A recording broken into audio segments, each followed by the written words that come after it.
I do not condone the actions of Paul Miller. With that, this video will contain multiple sensitive topics. Viewer discretion is advised. Color. I don't know, blue one, right center. Perfect center, sorry. Yep. You sure? Fuck, I don't know, yeah. You're a nick.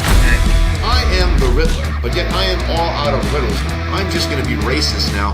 You are fucking black as the ace of spades, you big nose, ugly looking nick. What's your relationship like with your father? I don't have one.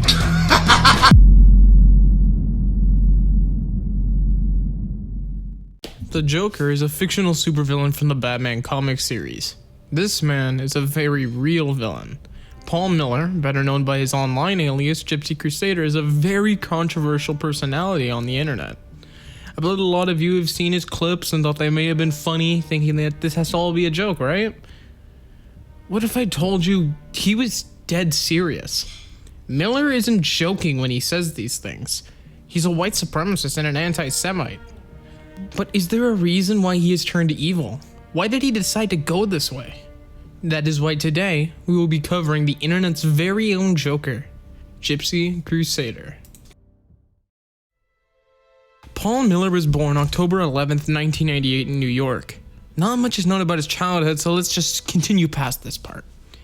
In 2008, Miller began training in Muay Thai. He had his first amateur fight after only 3 months of training. He is trained with 9 Weapons Muay Thai and later the Institute. He became a regional light heavyweight champion and the US national champion in the World Kickboxing Association. His career in professional fighting was cut short because of a car accident. After this, he decided to become a trainer and a coach. Sounds all nice, but this was only the calm before the storm. This is the video of 2 groups in a violent clash on Friday night. In 2018, a fight between the Proud Boys and Antifa took place near the Metropolitan Republican Club following an event featuring the Proud Boys movement founder, Gavin McInnes. A fight between Paul Miller and an unnamed Antifa member broke out, allegedly because the Antifa member knocked Miller's phone out of his hand while he was trying to record the protest. After this, Miller was interviewed by news broadcast LAN, where he talked about his perspective about the entire incident. I just want to play a little part of the interview here, so just watch. You went to the event and couldn't get in. You were turned away. What happened then? I was turned away from the event, and they sold out. So me and a friend, we was walking down the street and coming up 84th Street when we saw Antifa coming towards us. And as they were coming towards us, I knew that they were after us. I handed my phone to my friend. I told her to run. She said, "What about you?" I said, "Don't worry about me, you run." And she took off running down the street. 5 of them started to engage us. They tried to grab her. I grabbed him, pulled him back into the fight. I'm fighting with them. As I was fighting with them, I dropped my bag, and 5 more of them came. These are in black masks, in black clothes. They looked so scary, dangerous. Sounds like a real victim, doesn't he? Don't sympathize for this man. Here is a clip he took on his phone on that night after the fight. I did smash some dude out there. It was pretty. I didn't want to fight with the guy. He just got in my face, so I kind of pushed him away. And it was absolutely insane. It was a good time. Pretty two-faced, huh? Just goes to show how much of a villain this man truly is. Yo, what are you thinking? Excuse me? What are you thinking? You talking to me? No, I'm talking about your people in general. In the same year, Miller began using Instagram under the username GypsyCrusader88. This account would later be terminated with all the other accounts he had made on the platform. He also at this point made a Telegram. Miller had become an alt-right activist. At this point, his racist antics began to rise. In April of 2019, Miller posted to Instagram wishing death upon Ilhan Omar. In May of 2020, Miller wore a boogaloo mask to a BLM rally and proceeded to yell, "You don't have the rights to protest." And on August 16th of 2020, Miller made a Twitch. Later on, he would stream on sites such as YouTube, DLive, and Bitwave TV, ultimately with all these accounts being banned.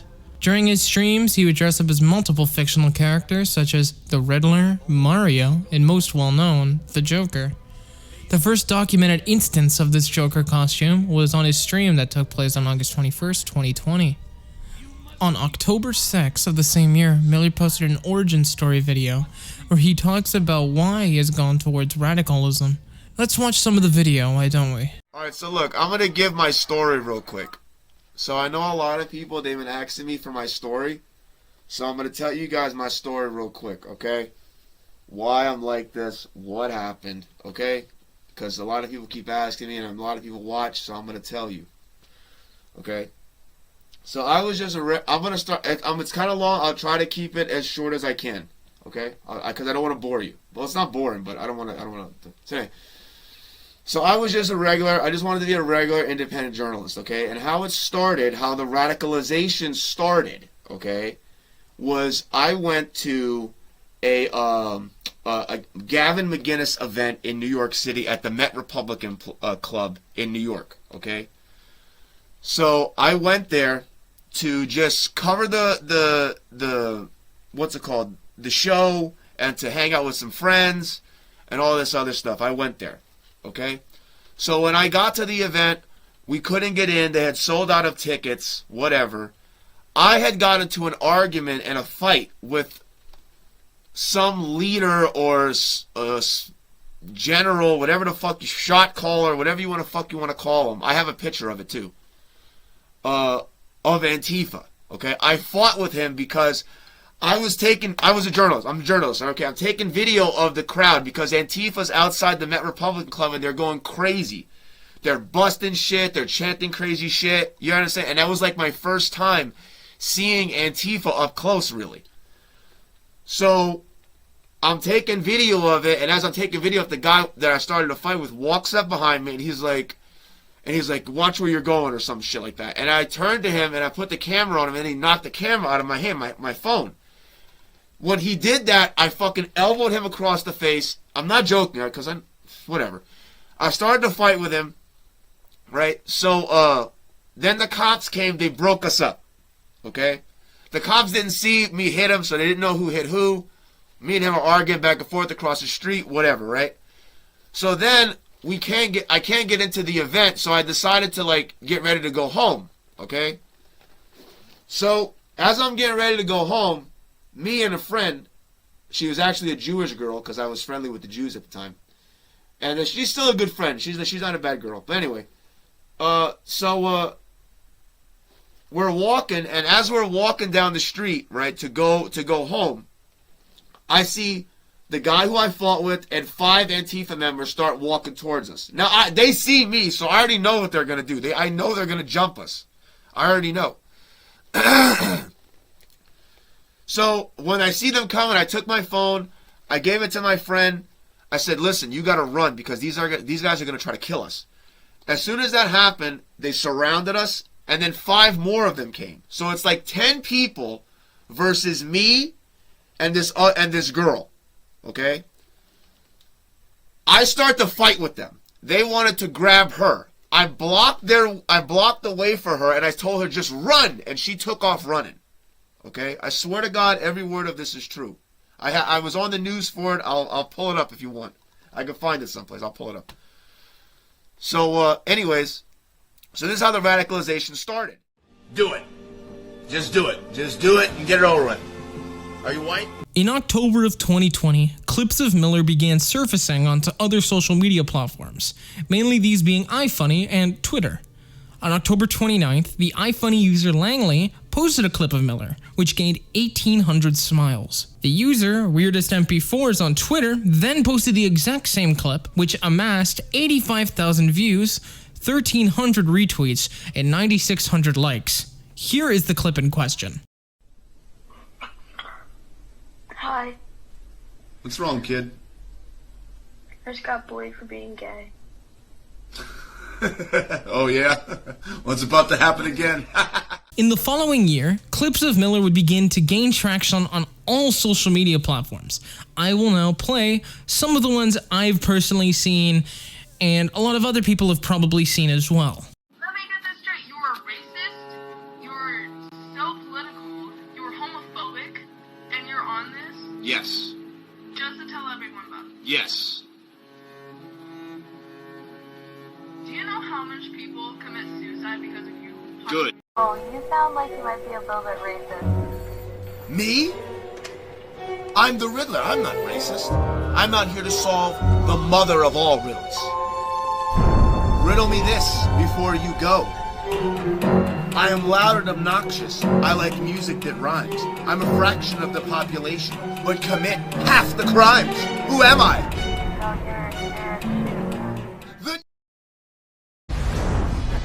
The Developing right now at noon, the FBI conducting a raid today in Fort Lauderdale. We woke up to like flashbangs. It sounded like they were like banging on the door. An early morning FBI raid jolting neighbors from their sleep. Then you hear like, FBI, come out with your hands up. FBI everywhere. On March 2nd, 2021, Miller was raided by the FBI for the reason of Miller illegally owned a firearm. This all stems back from a charge all the way back in 2018. On his hearing, which took place on March 3rd, Miller offered up an apology, where he said, "I'm really sorry for all of this. I really am." He also said to the judge that he had enough money for his own attorney, which is where he reportedly reached out to Mark O'Mara. This is the same attorney who worked for George Zimmerman. He later hired free speech activist Norman Kent instead. During his bond trial on March 10th, Miller was denied bail and was to stay incarcerated during his trial. On June 22nd, Miller pled guilty to one count of each: possession of a firearm, possession of ammunition, and possession of an unregistered firearm. Miller could possibly face up to a maximum of 30 years in prison and is scheduled to be sentenced on August 30th of this year. This is not Miller's first run-in with the law, though. In 2006, Miller was charged with aggravated assault, but he didn't serve any jail time for this charge. Only a year later, Miller was charged with possession of drugs with the intent to sell, where for this charge, he spent 180 days in prison with 4 years of probation. This video goes to show Miller is an evil man. Sadly, Miller has definitely left his mark on the internet. I'll admit, if Miller was joking about many of the things he said, I would think he's a pretty funny guy. But because of the actual facts and intent behind his words, it makes it so hard to find him funny. I'll say once again, I do not condone any of the actions of Paul Miller, or in general, anyone in this video. But with that, thank you guys for watching my video. I will admit, a part of this video and a lot of it seems rushed, because it is. I don't know why. It was hard to find a lot of information on this guy, especially from news articles and everything. I tried following a Wikipedia page for him. That got me a decent amount of information, and also the Know Your Meme, but Know Your Meme is not reliable. So what I'm asking you guys, if you're watching this video and watching this outro, if there's some things I messed up, please leave a comment telling me where I messed up so I can do better next time. But with that, thank you guys for watching, and I'll see you guys on the flip side.